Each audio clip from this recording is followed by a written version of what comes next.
Okay, we're going to go over the mirror cells for our solid tube series of telescopes in a little bit more detail now, and we're going to treat it as if you're unpacking your S.T.S. telescope for the very first time and putting the mirror cell into the optical tube assembly.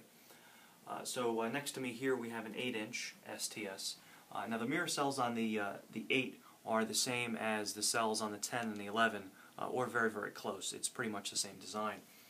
So we have one here that's already installed, and then in my hand here I have one that's obviously not installed that we're going to use as a sample here to work off of. So what we have here is the cell. It's 2 plates, and then on the back plate we have these 3 extensions that come off here. These extensions are adjustable so that they fit the exact inside diameter of the tube assembly. What's nice about them is that they've got these markings on here. So we've got some of these straight little lines here, one or a set on each of these 3 extensions, so that you could set each extension to the same exact spot so that it fits the inside of the tube. You could adjust it with a 5/32 Allen wrench here.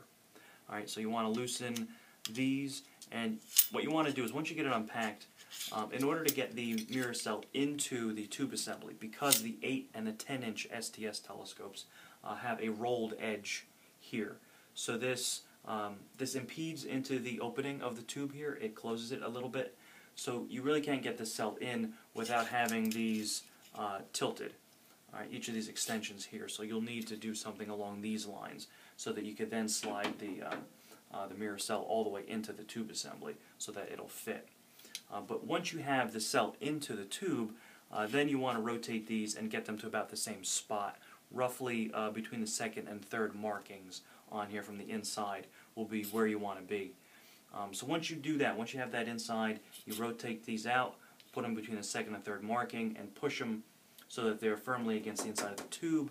You can then tighten them up with the 5/32 Allen wrench, and then with a Phillips screwdriver and a 7/16 wrench, you can then tighten each of the nuts and the bolts here that then hold the cell to the tube.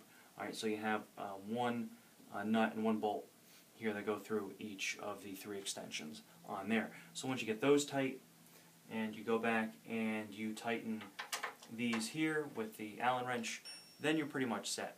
So you just want to make sure everything's nice and tight, and then your mirror cell is correctly installed and you're ready to go.